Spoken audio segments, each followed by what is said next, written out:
जिन्होंने सजाए यहाँ मेले।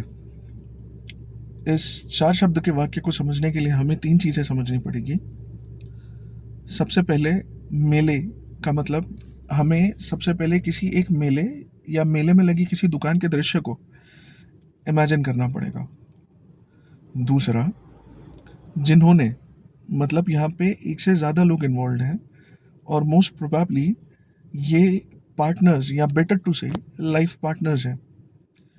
सजाए का मतलब यहाँ ऐसा है कि जिस प्रकार किसी मेले में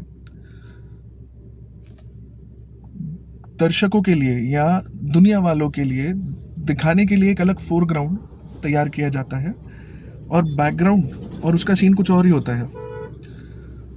और इस केस में होता ऐसा है कि ये जो फोरग्राउंड और बैकग्राउंड है ये एक दूसरे से टोटली इंडिपेंडेंट होता है। फिर अगले लाइन में ऐसा कहा जाता है कि सुख दुख संग संग झेले। तो दुख या गम झेले ये बात तो समझ में आती है, पर ऐसा क्यों कहा गया कि सुख भी झेले?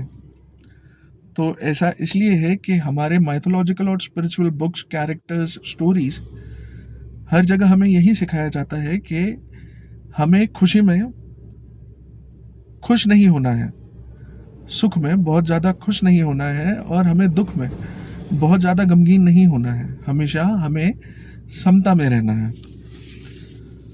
और फिर लिखने वाला कहता है कि वो ही चुनकर खामोशी, मतलब उन दोनों लाइफ पार्टनर्स में से कोई एक खामोशी मतलब इटर्नल साइलेंस, यानी मरने के बाद जो एक सन्नाटा होता है, उसे चुनकर, अब ये चुनना तो हमारे हाथ में है नहीं, ये तो भगवान की मर्जी होती है, लेकिन भगवान की मर्जी को ही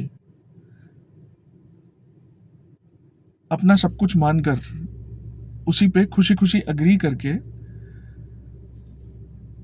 उन दोनों में से कोई एक यूं चले जाए अकेले कहाँ। जिंदगी कैसी है पहेली हाय, कभी तो हंसाए कभी ये रुलाए।